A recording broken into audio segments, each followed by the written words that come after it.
C'est par amour que la jeune Miette suit Silver le révolutionnaire lors de la grande marche insurrectionnelle des Républicains contre le coup d'État de Louis-Napoléon Bonaparte du 2 décembre 1851.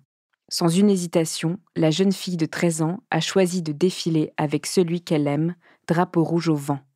Mais mal préparés et peu organisés, les insurgés ne font pas le poids face aux troupes de l'ordre. Miette tombe sous les balles des soldats et s'éteint dans les bras de Silver, concluant ainsi La fortune des Rougons, le premier roman de la longue série d'Émile Zola, Les Rougon-Macquart.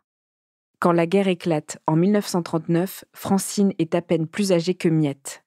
Et ce n'est pas pour l'amour d'un homme, mais pour celui de la France qu'elle se dressera contre l'envahisseur allemand. Vous écoutez Transfert, épisode 334, un témoignage recueilli par Rudy Saada.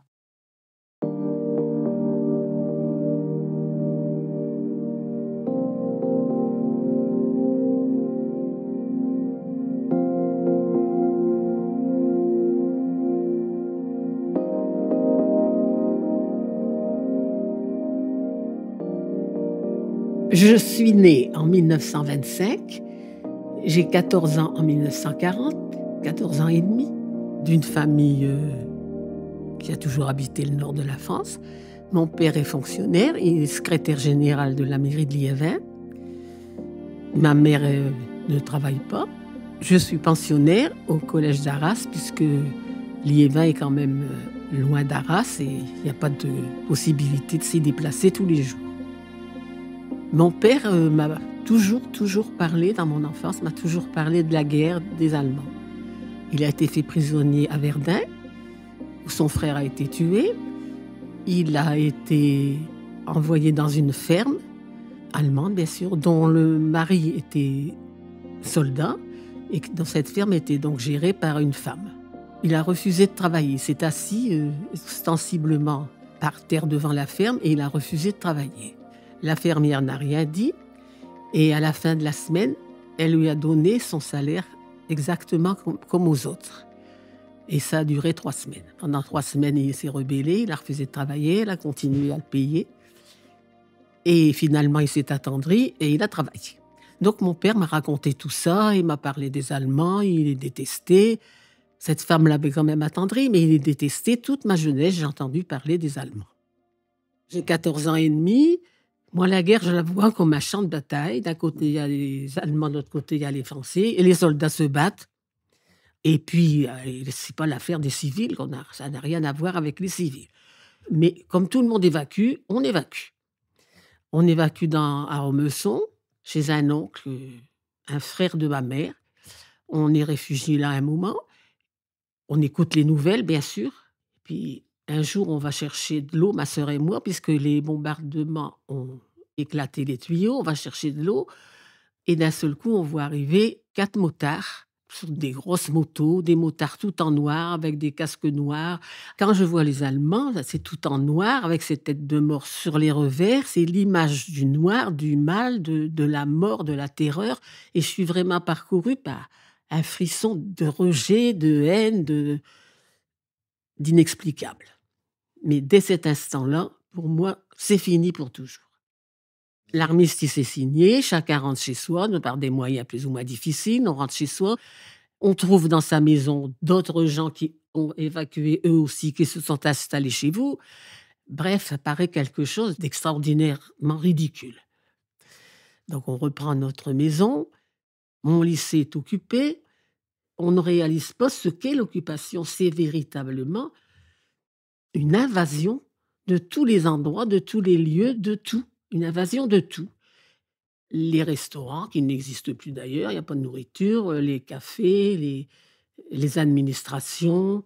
Il y a des guérites avec des soldats partout, des drapeaux nazis partout, des croix gammées. Toutes les administrations, les PTT, la poste, tout est occupé. Ce qui fait qu'il ne nous reste plus rien du tout. On est sans cesse, constamment, d'un bout à l'autre de la journée, face à des soldats. Alors, ce qui me frappe le plus et ce qui me fait plus mal, c'est que tous les jours, ils passent dans les rues, ils traversent la ville en chantant. Je vis ça comme une intrusion, ils m'ont tout pris, ils m'ont pris mon collège, ils m'ont pris toute ma vie. Partout, je les vois, ils envahissent les villes, ils chantent, ils sont heureux. Ben, ils ont bien raison d'être heureux parce qu'ils ont une belle victoire. Partout, les directions des villes sont écrites en allemand. Il n'y a plus rien d'écrit en français et tout est en allemand. On vit comme si on était en Allemagne. Je ressens un désespoir total. Je me dis, bah ça y est, on est fichu, on est mort, on ne va plus avoir le droit de rien. On n'a plus à manger, on n'a plus de vêtements, on n'a plus de chaussures, on n'a plus rien, on est privé de tout. On n'a même pas le droit d'être en bande avec des copains, des copines. Le nombre serait, j'ai eu 5 ou 6. Donc je suis vraiment envahie de désespoir. Qu'est-ce qu'on peut attendre? Plus rien. La guerre est finie, les Français sont battus, ils sont prisonniers. Qu'est-ce qu'on va devenir? C'est le désespoir total, jusqu'à l'appel du 18 juin. Comme j'écoute tous les jours la radio anglaise, en cachette évidemment, les Allemands demandent que toutes les postes de radio soient amenés à la commandanture. On n'a pas le droit de posséder de poste de radio, mais tout le monde en a, plus ou moins caché. Donc j'écoute la radio anglaise et un jour j'entends l'appel du général de Gaulle. Il nous dit que il est en Angleterre, il est réfugié en Angleterre. En Angleterre, il continue la bataille. La bataille n'est pas finie avec les alliés anglais. La guerre n'est pas finie.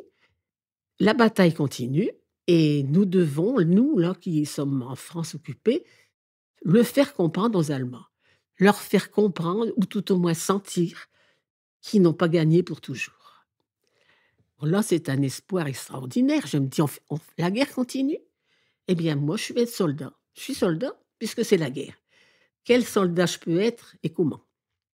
Le général de Gaulle nous dit, faites comprendre aux Allemands, selon vos moyens, forts ou faibles, vous faites en tout cas comme vous pouvez le plus possible des grands V signifiant la victoire, avec au milieu du V la croix de Lorraine.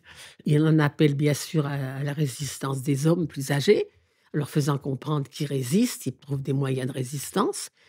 Bon, moi qui suis collégienne, je le prends pour moi aussi, donc je vais faire des V de la victoire partout, avec une craie. J'en fais partout où je peux, sur les portes des bâtiments où les Allemands sont installés, sur les murs, partout je fais des grands V, la victoire.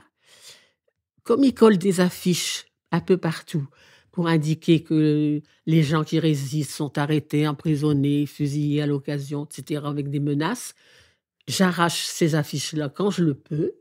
Je crève les roues des vélos des Allemands qui se déplacent beaucoup en vélo. Je crève les roues avec un couteau. Je coupe des fils téléphoniques, pensant certainement que je vais faire gagner la guerre tout de suite. Je ramasse des tracts qui tombent dans la banlieue d'Arras. Je me lève la nuit, je les ramasse, en particulier dans un cimetière anglais qui est tout près de la maison où la dame me loge. Le lendemain matin, en classe, je les distribue à mes copains et copines, mais sans conversation vraiment intime avec eux. Je ne leur dis pas grand-chose. Je leur dis que j'ai ramassé ça dans la campagne et c'est tout. Je ne leur raconte pas ce que je fais la nuit.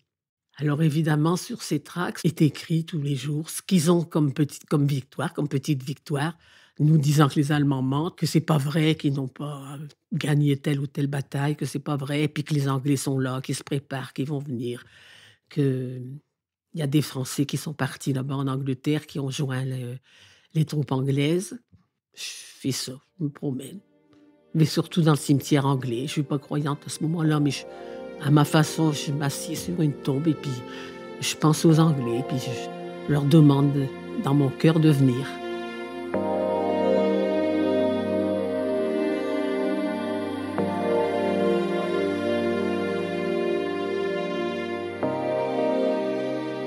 En 41, en juin 41, je finis ma seconde et puis on sort en bande, mais en sachant que dès la sortie, on se séparera quand même pour former des petits groupes et pas rester en masse.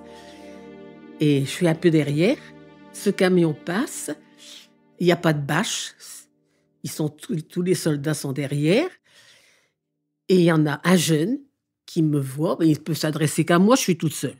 Et il me fait vraiment un signe d'amitié avec la main. Ou vraiment un jeune homme qui fait un signe à une jeune fille. Comme ça pourrait se faire dans d'autres circonstances.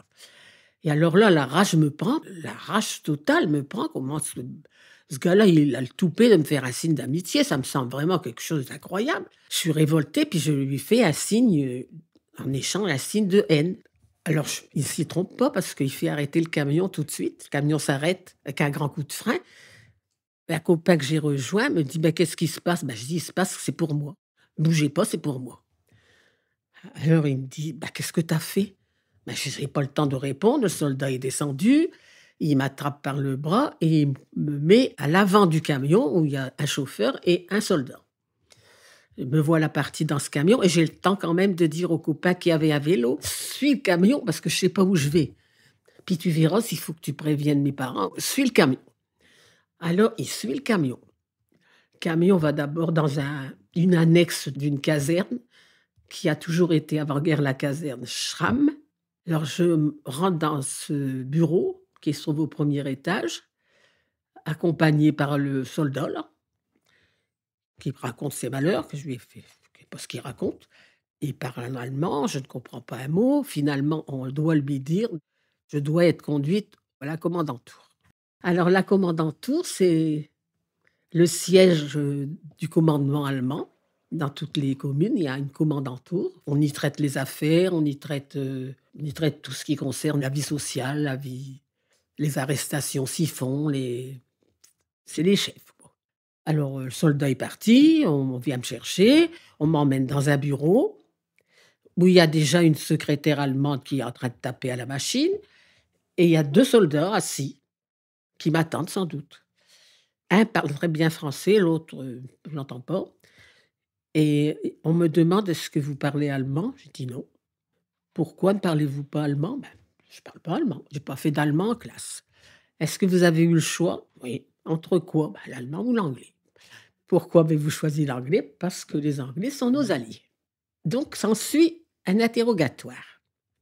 Cet interrogatoire est, je ne dirais pas, amical, c'est pas vrai, mais il est détendu, disons. Ils veulent, en somme, ils veulent obtenir le maximum de moi. Ce en quoi ils ont raison parce que, sans aucun frein, comme on est à 15 ans, je déballe tout ce que j'ai sur le cœur.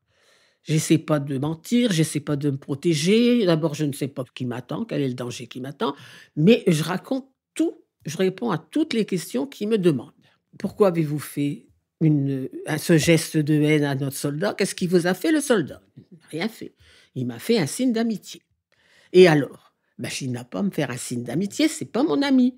Je n'ai pas à répondre, c'est pas mon ami, c'est mon ennemi.» «Non. Pourquoi les Allemands les considérez-vous comme vos ennemis? Qu'est-ce qu'ils vous ont fait ?» «Bah, personnellement, jusqu'à présent, ils m'ont rien fait, si on veut, à part qu'ils ont envahi mon pays, qu'ils nous ont privés de toute, insouciance, de toute légèreté, même de mon école, ils m'ont privé de tout. Et puis en Pologne, avant d'arriver en France, je sais qu'ils ont coupé les seins des femmes, pas toutes les femmes, ils ont coupé des seins aux femmes, ils ont coupé les mains des garçons, des adolescents. Vous êtes sûr de ça? Oui, je suis sûr de ça. On me l'a dit.» Il me parle d'ordre nouveau. «Nous allons faire ensemble, les Français et les Allemands, une entente cordiale, une entente.» Ah, j'ai dit: «Certainement pas, ça, il ne faut pas y compter.» Je dis: «On n'aura jamais d'entente. Vous êtes nos ennemis et on ne fera jamais d'entente avec vous. Est-ce que vous écoutez la radio anglaise ?» «Oui, oui, j'écoute la radio anglaise, bien sûr.» «Votre poste de radio, vous ne l'avez pas emmené à la commandanture ?» «Non.» «Je veux vous montrer que vous n'avez pas gagné.» «Alors, qu'est-ce que vous faites pour ça?» Je fais ce que le général de Gaulle a demandé, je fais des croix de Lorraine. Je ne dis pas que j'arrache des affiches, je dis que, voilà, je les déteste et puis c'est comme ça. «Êtes-vous toute seule dans cet état d'esprit ?» «Non. Tous les copains de ma classe, tout le collège, tous les écoliers sont comme moi. On vous déteste et on attend l'arrivée des Anglais.» Je dis: «Mais enfin, est-ce que vous êtes folle? Comment voulez-vous que les Anglais arrivent ?» Je ne sais pas comment ni quand, mais je sais qu'ils vont arriver et qu'ils vont nous délivrer et que vous allez être battus. Ça, j'en suis certaine.» «Très bien. Est-ce que c'est vos parents qui vous ont mis ces idées-là en tête?» Alors là, j'ai quand même l'intelligence de dire: «Ah, pas mon père, non, pas mon père. Mon père est secrétaire de la mairie de Liévin, il est dans l'administration. Mon père, non, non, il serait plutôt collaborateur. Non, non, c'est pas mon père. Alors votre mère non plus, ma mère, elle s'occupe pas de la guerre, elle s'occupe de rien. Non, non, c'est pas mon père.» «C'est qui?» Je ne sais pas, c'est des sensations que je ressens comme ça. Et la question arrive aux insignes que je portais sur ma veste. Un signe qui représentait un drapeau français, un drapeau anglais et la croix de Lorraine. Qu'est-ce que c'est? Alors, il m'oblige à l'enlever. Enlevez-moi ça. Qu'est-ce que c'est que ça? Où l'avez-vous vu? Je ne sais que répondre. Je me souviens qu'un chapelier d'Arras, qui habitait rue Saint-Géry, qui s'appelle Monsieur Morange, qui est arrêté et qui est en prison, je ne sais pas où, en Allemagne, je pense, pour avoir vendu des insignes de ce genre-là et pour avoir fait de la résistance, sans doute. Donc, je dis, c'est Monsieur Morange, sûr qu'on pouvait rien lui faire de plus, puisqu'il était déjà arrêté pour ça. Alors, ils écrivent Morange, tout content. En réalité, je l'ai acheté dans la cave d'un magasin, une ancienne mercerie tenue par une vieille dame qui vendait en cachette ces insignes-là. Ça semble terminé. Je me dis, me voilà à peu près, m'en sors à peu près bien, jusqu'à ce qu'arrive un officier allemand qui est en bras de chemise, parce que c'est l'été. Il attire mon attention parce que sur sa chemise, d'abord il est énorme, sur sa chemise sont brodées les lettres FD. Ce sont les initiales sans doute de son nom et de son prénom, et ce sont les miennes. Francine Dupont. Et alors, il regarde par-dessus l'épaule du soldat qui a écrit tout ce que j'ai répondu, et là, il se met dans une colère noire, il commence à crier.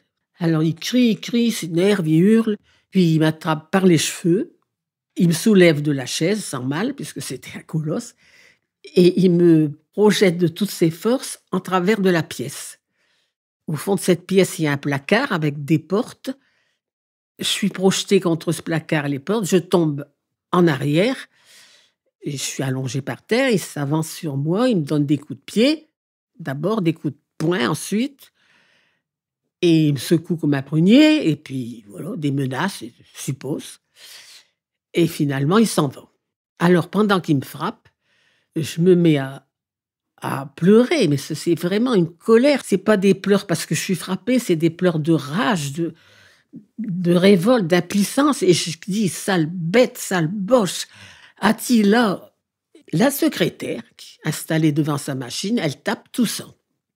J'ai un petit peu peur quand même, je peux pas dire que j'ai pas peur, mais je suis tellement révoltée qu'un homme de cet âge-là, de cette force-là, frappe une gamine comme ça. Je me dis, mais qu'est-ce que c'est que des soldats qui frappent une gamine?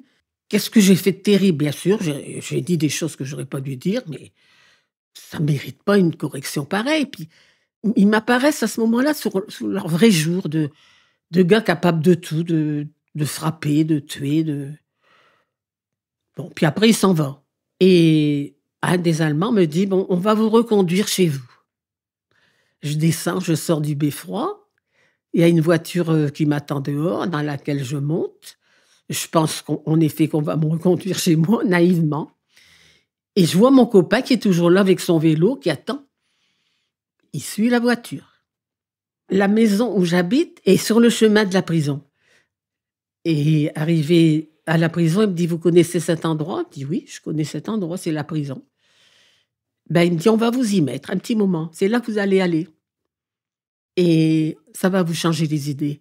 Quand vous aurez fait un petit séjour dans cet endroit, vous aurez les idées plus nettes. Et j'ai dit, n'y comptez pas. Mes idées sont très nettes et mes idées ne changeront pas. Vous pouvez me laisser là le temps que vous voulez, ça ne changera rien à mes idées.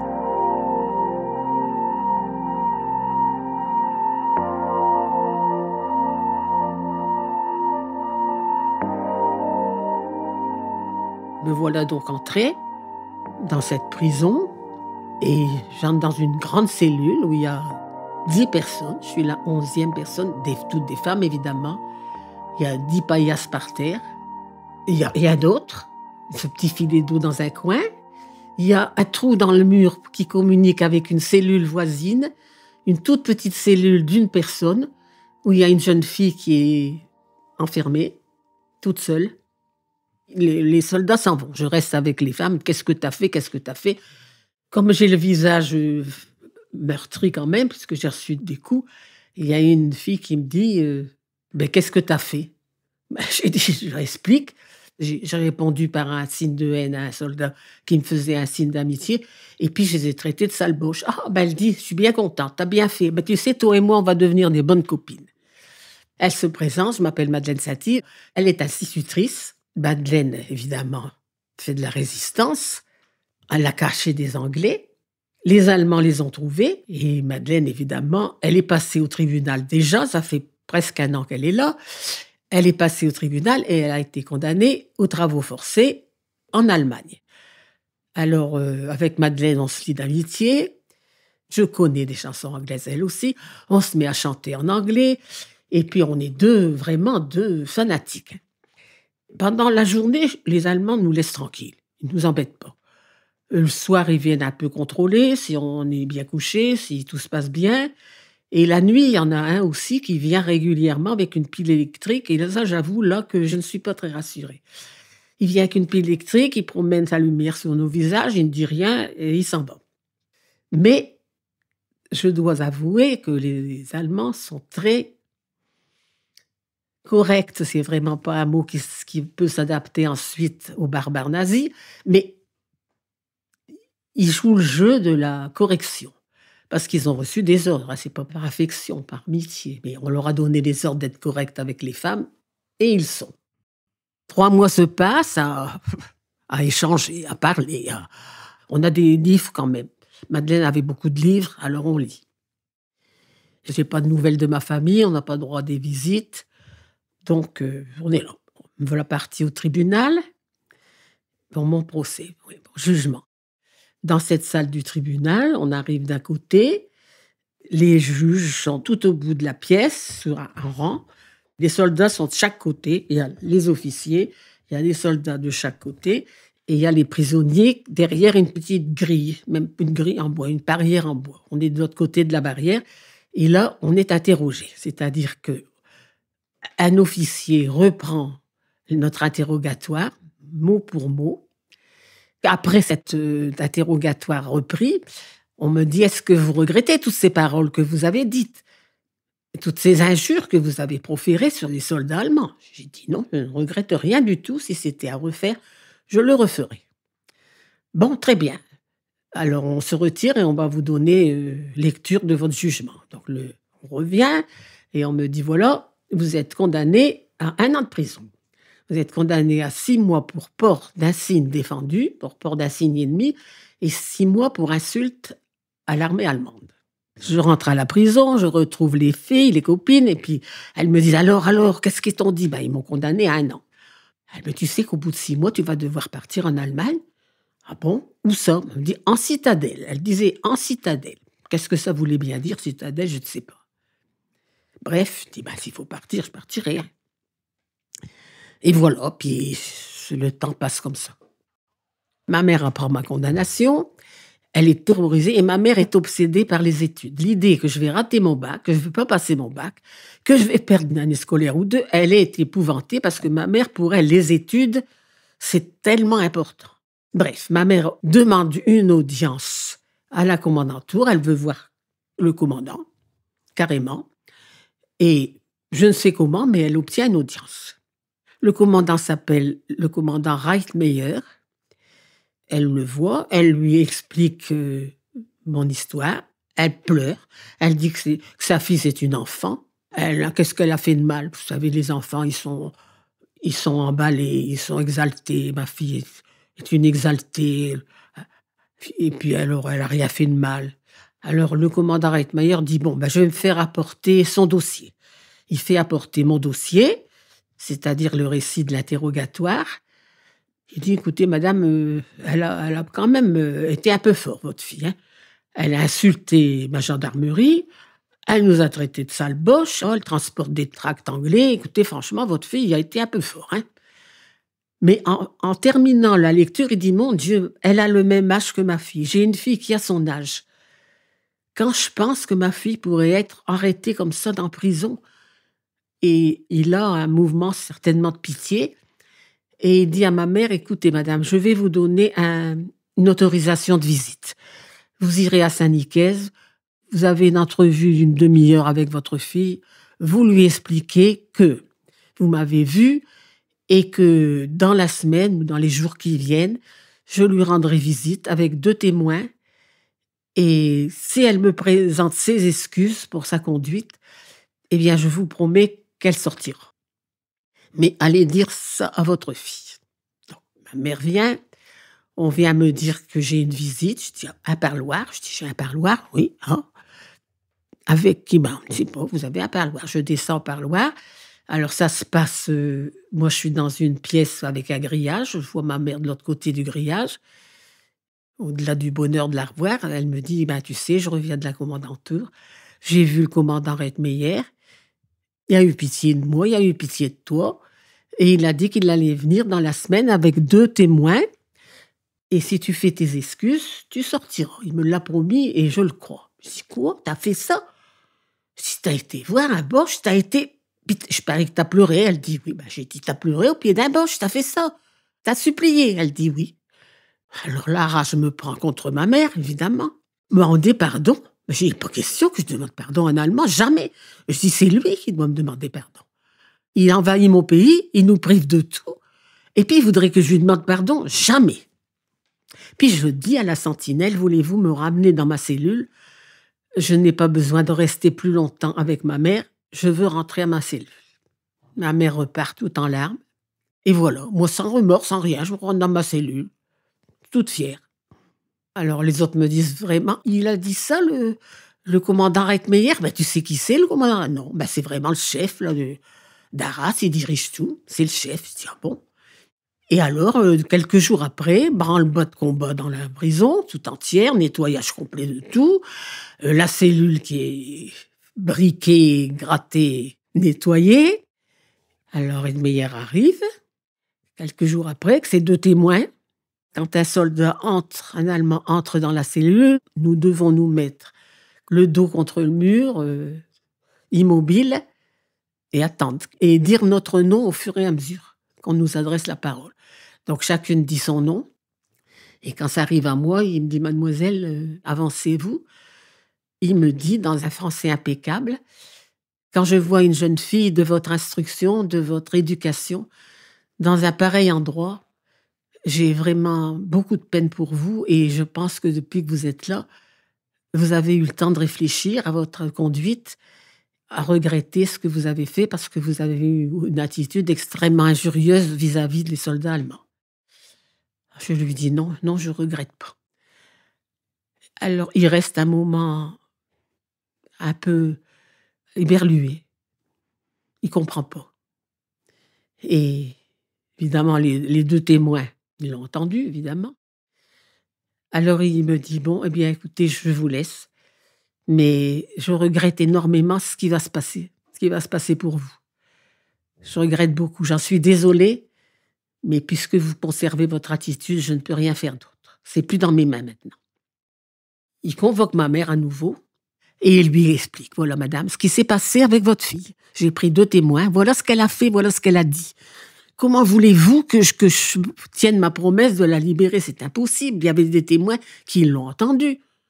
Non, c'est trop tard. C'est fini, je ne peux plus rien pour elle. Il a dit, vous savez, madame, je suis désolé. Parce que je sais ce qui l'attend. Je suis désolé. Et le voilà. Bon, les temps passent. Je reste là.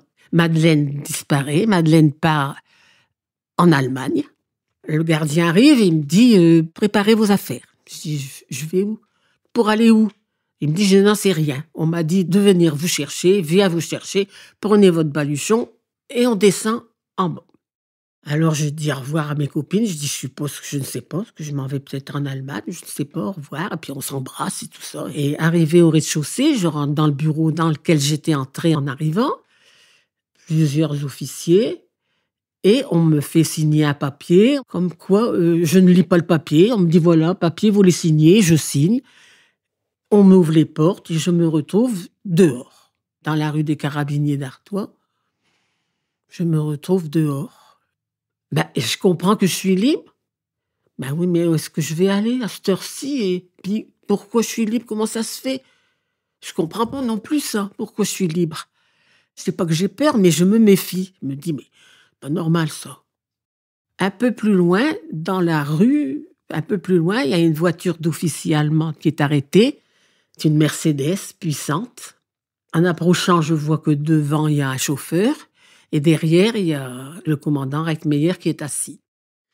Alors, je passe près de cette voiture. Quand j'arrive à sa portée, il ouvre la vitre de sa voiture et me dit « Mademoiselle, arrêtez-vous ». Et je n'arrête pas. Je continue ma route. Alors, il descend. Il se met devant moi et il me dit « Vous me détestez, n'est-ce pas ?» Je dis « Oui, je vous déteste. Vous êtes mon ennemi. » Il dit « Je comprends. Je comprends. Mais s'il vous plaît, après la guerre, quand la guerre sera finie, rappelez-vous de ce jour. Et là, vous comprendrez. Comprendrez ce que j'ai fait. » Je hausse les épaules. Et je m'en vais.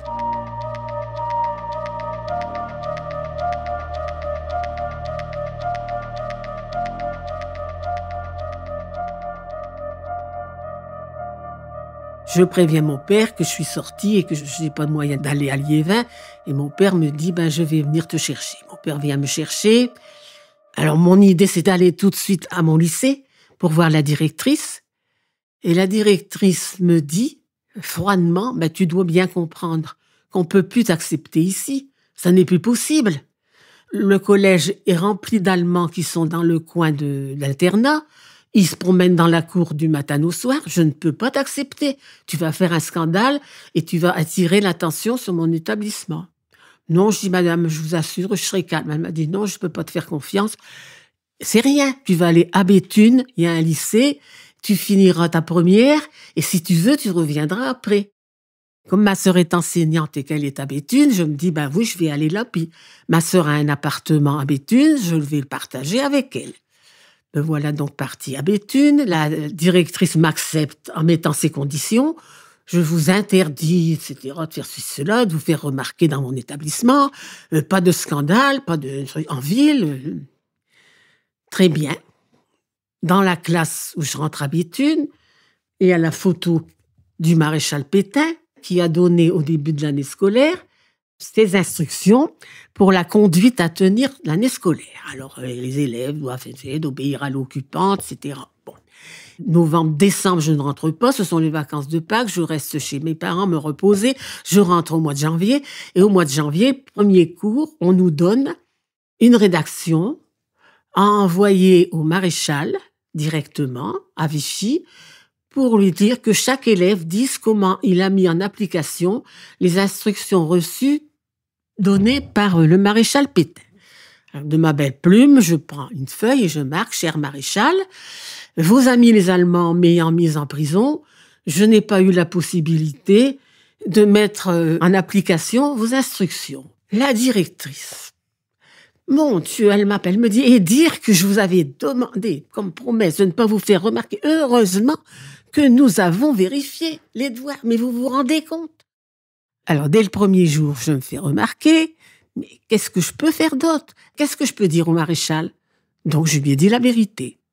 Évidemment, j'aurais pas dû dire vos amis les Allemands, peut-être. Mais c'est écrit et c'est pensé. Alors, à Béthune, les trottoirs sont très étroits. C'est une ville où on ne peut pas marcher à deux de front sur les trottoirs.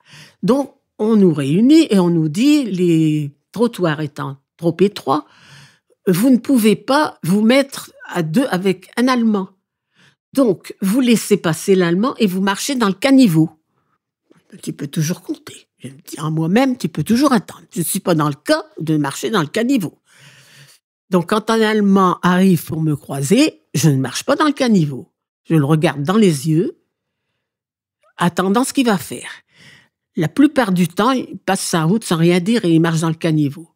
Mais parfois, 2 ou 3 fois, il y en a qui me soulève, qui me met dans le caniveau, qui passe sa route. Il faut que j'y retourne. Je ne peux pas faire autrement. D'abord, De Gaulle, il l'a demandé. Mais moins quand même, parce que la ville de Béthune, d'abord, je ne m'y sens pas bien. Je ne connais pas bien la ville. Ma sœur est prof, il faut quand même pas que je fasse trop de choses pour pas qu'elle ait elle aussi des ennuis. Donc, je fais quand même ce que je dois faire, mais moins. Une pionne du lycée d'Arras, qui était amie avec ma sœur, mais qui, elle, habitait Lillers, qui est une petite ville à côté de Béthune. Je parais très jeune. Et j'ai des petites chaussettes blanches, alors elle me dit, puis toi, tu n'as pas peur, peux-tu transporter des armes que tu remettrais à la gare de Lens à quelqu'un qui viendrait les chercher? Je dis oui, bien sûr, oui. Là, ma sœur m'accompagne, mais elle ne fait rien, ma sœur. Elle n'est pas fonceuse comme moi, elle n'a pas le même caractère. Mais elle est quand même avec moi dans le train quand je porte ce sac dans lequel elle a mis des œufs, quelque chose, des choses de la campagne. Et au fond, ce sont des armes démontées. Alors, je le transporte donc de Béthune à Lens, dans le train, avec mes petites chaussettes blanches, et je parais très très jeune. Les Allemands, ils n'ont fouillé qu'une fois pendant ce transport-là. Ils fouillent un peu le train, on regarde l'allure des gens. Moi, je pense que j'inspire pas du tout la crainte. Et puis, tout se passe bien. À l'arrivée, je vois cet homme dans la gare de Lens. Il est appuyé contre la porte des voyageurs. Sans un mot, je lui remets le panier. On ne se parle pas. Je ne rentre pas dans un réseau de résistance, d'abord parce que je ne les connais pas. Je ne sais pas du tout comment faire. Je ne sais même pas ce qu'il y a des réseaux de résistance. Moi, je fais mon petit boulot toute seule. J'en cherche pas plus. Et puis, je suis peut-être tellement jeune qu'il y a peut-être personne qui m'accepterait non plus. J'obtiens mon bac avec un dossier scolaire pour l'oral qui est amputé d'un trimestre. Et la directrice m'a fait promettre de ne pas dire la raison pour laquelle j'avais manqué un trimestre. J'ai dit, madame, qu'est-ce que je vais dire? Vous direz que vous avez eu une appendicite qui s'est très mal déroulée. Professionnellement, je veux faire une licence d'anglais. Mais il n'y a pas de train les 3/4 du temps pour aller à Lille. Il faut aller à Lille. La fac de Lille, elle est les 3/4 du temps fermée. Donc, j'achète des bouquins et je prépare moi-même des versions, des thèmes anglais. Je prépare, j'attends. Les Anglais vont arriver de toute façon. Ils vont arriver. D'un jour à l'autre, ils vont arriver. Alors, le jour du débarquement, c'est le 6 juin, on nous dit les Anglais ont débarqué. Est-ce possible? Alors là, c'est des cris de joie, mais c'est une liesse impossible à décrire. Donc, au fur et à mesure, on sait par la radio qu'ils traversent la Normandie, qu'ils arrivent. On saute sur eux, on les embrasse, ils nous donnent des bonbons, des chocolats. On est fous de voir du chocolat, on n'en a pas eu pendant 4 ans. Des bonbons, des chocolats, et puis on les embrasse, on les enlace, on crie, on chante. C'est la foule. Alors, à ce moment-là, je dis, j'ai mis une petite pierre, un petit galet. Oui. C'est la victoire des résistants. Hein. Ce jour-là, on commence à savoir que telle personne a été résistante. Alors, on les contacte, on voit les résistants, on s'embrasse. Donc, je me dis, on a gagné. On a gagné.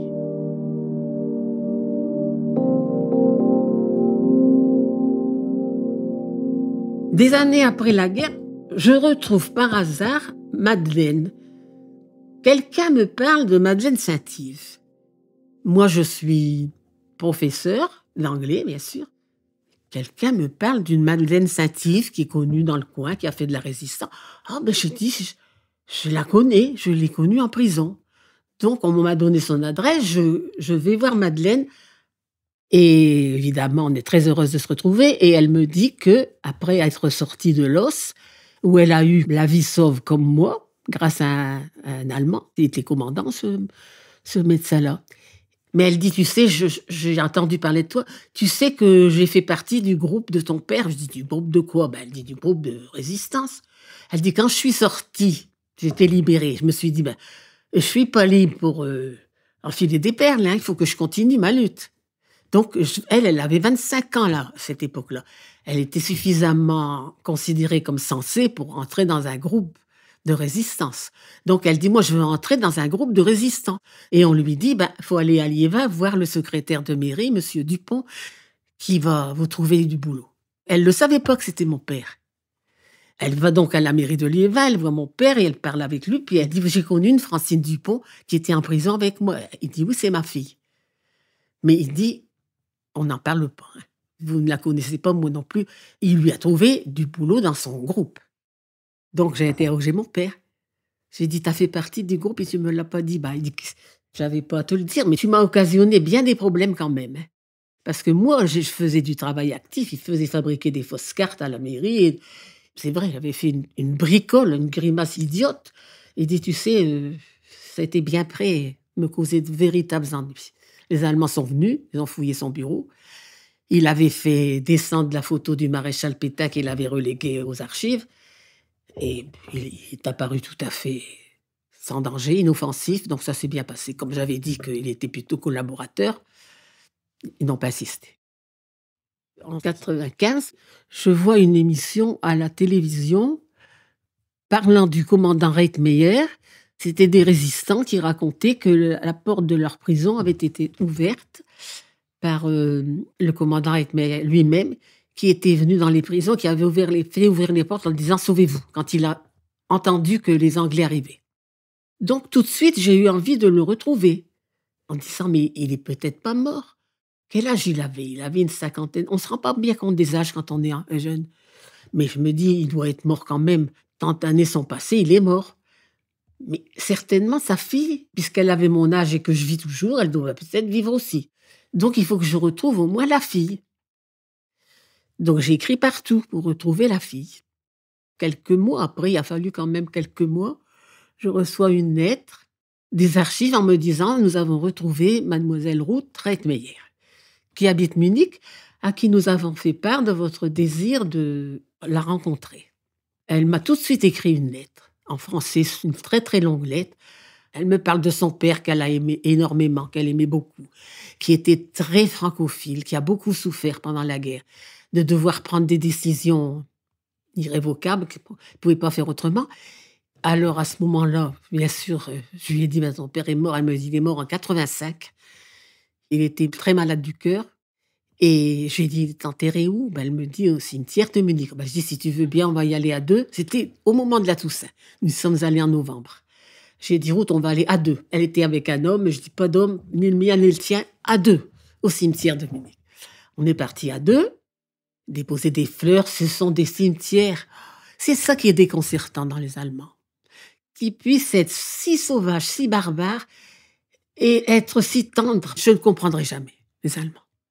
Je dépose des fleurs sur sa tombe. Je me mets à pleurer. En lui demandant pardon de mon ingratitude, pardon de n'avoir rien compris, pardon d'avoir eu un cœur si dur. Et puis, c'était la guerre. Il m'a dit, après la guerre, vous comprendrez. Ben oui, c'est vrai. Après la guerre, j'ai compris. Cet épisode-là m'a fait aimer mon pays d'une manière passionnelle. Autant que la haine que j'ai pour les Allemands était passionnelle, autant l'amour que j'ai pour mon pays l'est, parce que j'ai vu ce pays-là martelé par des bottes, envahi, défiguré, martyrisé. On ne peut pas supporter de voir son pays comme ça. C'est pas possible. Pas possible. Alors je vais dans les collèges, les lycées. Je commence même à aller maintenant dans les écoles primaires, puisque pour la première fois cette année, la Seconde Guerre est à leur programme. Mais je leur dis, vous savez, quand vous allez voter, faites très attention. Très attention à la façon dont vous allez voter. Qu'est-ce que vous promet le candidat ? Qu'est-ce qu'il fait ? Comment se conduit-il ? Comment va-t-il se conduire ? Réfléchissez bien à tout. Faites attention quand vous voterez. J'ai eu la médaille de la résistance. Je me suis dit, oui, ça s'appelle de la résistance. J'ai résisté à l'ennemi, oui.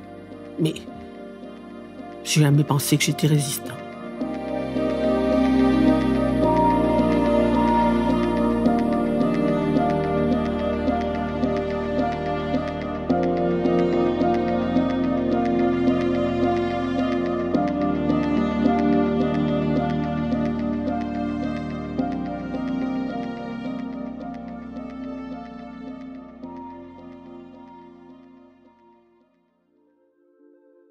Vous venez d'écouter Transfert, épisode 334, un témoignage recueilli par Rudy Saada. Cet épisode a été produit par Slide Podcast. Direction éditoriale, Christophe Caron. Direction de la production, Sarah Koskiewicz. Direction artistique et habillage musical, Benjamin Septem-Ours. Production éditoriale, Sarah Koskiewicz et Benjamin Septem-Ours. Chargé de pré-production, Astrid Verdun. Prise de son et montage, Johanna Lalonde. Musique, Arnaud Denzler. L'introduction a été écrite par Christophe Caron. Elle est lue par Aurélie Rodriguez. Retrouvez Transfert tous les jeudis sur slate.fr et sur votre application d'écoute préférée. Découvrez aussi Transfert Club, l'offre premium de Transfert. 2 fois par mois, Transfert Club donne accès à du contenu exclusif, des histoires inédites et les coulisses de vos épisodes préférés. Pour vous abonner, rendez-vous sur slate.fr/transfertclub. Pour proposer une histoire, vous pouvez nous envoyer un mail à l'adresse transfert@slate.fr.